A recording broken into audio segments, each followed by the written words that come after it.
Welcome to WEFM's 3 p.m. news. I am your presenter, Jessica Klein.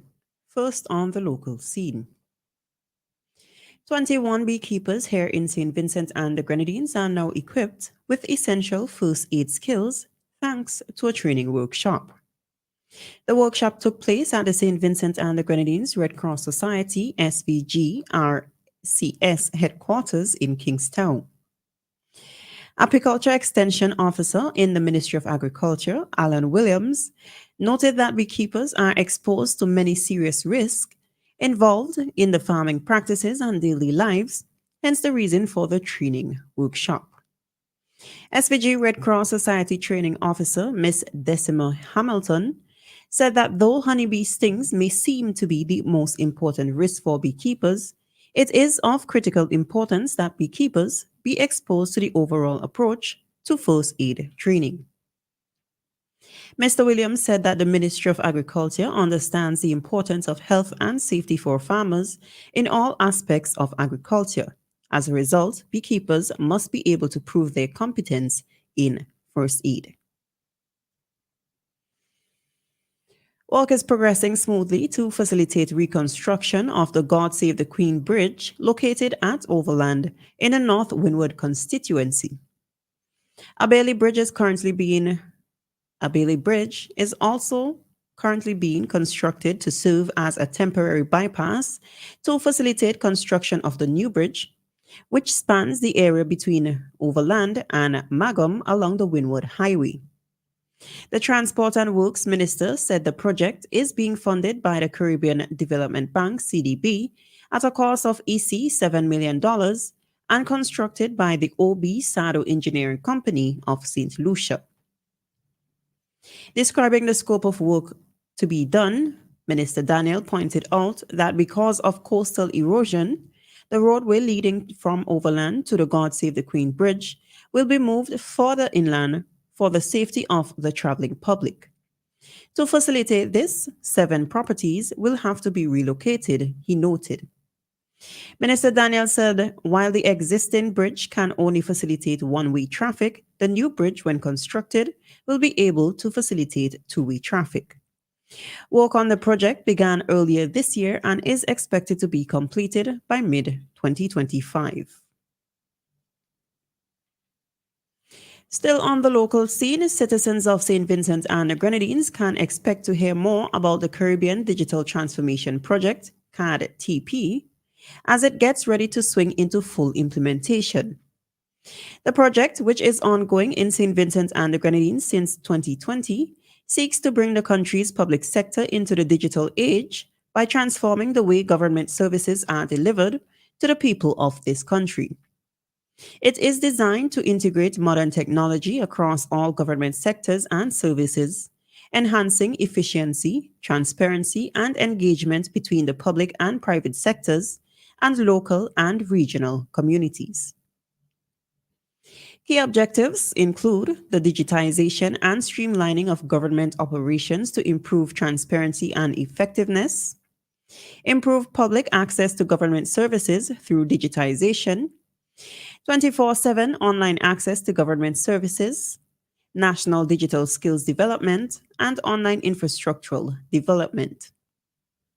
The benefits that Vincentians will see under the CAD-TP include, among other things, the implementation of a new trade system referred to as a VSWIFT, Vinci Single Window for Trade Facilitation, which would allow traders to go to a single electronic window to complete and upload documents, a new tax management and information system, and a single window for land and property transactions, among others. On the regional scene, the government of Grenada, in keeping with its stated intention to develop a cannabis industry that will focus on the medical and industrial uses of the plant, is working to develop a comprehensive approach to the issue, ultimately leading to the passage of cannabis legislation. The Ministry of Agriculture, in an update, said legislation will address the medical and scientific purposes of cannabis, as well as its potential to create employment and generate foreign exchange. Minister for Agriculture and Lands, Forestry, and Marine Resources, Lennox Andrews, has expressed confidence in the members of a new working committee, saying they are committed to the mandate by the cabinet to submit proposals on the way forward for the cannabis industry by September 2024. The term of engagement of the previously established commission expired in November 2023. After careful review and to expedite informed decision making, the cabinet opted to establish a streamlined cannabis working committee. The Cannabis Working Committee's primary mandates includes engaging with the Grenadian community through extensive consultations in which the committee aims to understand the public's views on cannabis use and reclassification. Still on the regional scene, some 8,000 Jamaicans are set to benefit from the government's Second Chance Smiles program that is implemented by the Ministry of Health and Wellness this fiscal year. This is in addition to 2,000 Jamaicans who were fitted with dentures under the program last year. The program this year is to cost $60 million. Minister of Health and Wellness, Dr. Christopher Tufton, provided the update on Tuesday during his contribution to the sectoral debate at Gordon House.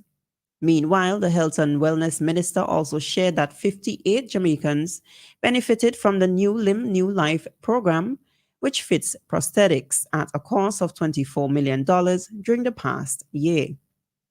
Another 60 persons are being targeted for prosthetics this year at a cost of $50 million. Finally, on the international scene, Australia has announced it will ramp up its extraction and use of gas until 2050 and beyond, despite global calls to phase out fossil fuels. Prime Minister Anthony Albanese's government says the move is needed to shore up domestic energy supply while supporting a transition to net zero. But critics argue the move is a rejection of science, pointing to the International Energy Agency IEA call for huge declines in the use of coal, oil, and gas to reach climate targets. Australia, one of the world's largest exporters of liquefied natural gas, has also said the policy is based on its commitment to being a reliable trading partner. Released on Thursday, the strategy outlines the government's plan to work with industry and state leaders to increase both the production and exploration of the fossil fuel. The government will also continue to support the expansion of the country's existing gas projects, the largest of which are run by Chevron and Woodside Energy Group in Western Australia. It argues these moves are needed for Australia's domestic energy supply as it tracks towards its target of delivering 82% of renewable energy to the grid by 2030 and achieving net zero emissions by 2050. This has been WEFM's 3 p.m. News. I have been your presenter, Jessica Klein. Join us again at 5:30 p.m. for WEFM's Evening News, and we thank you for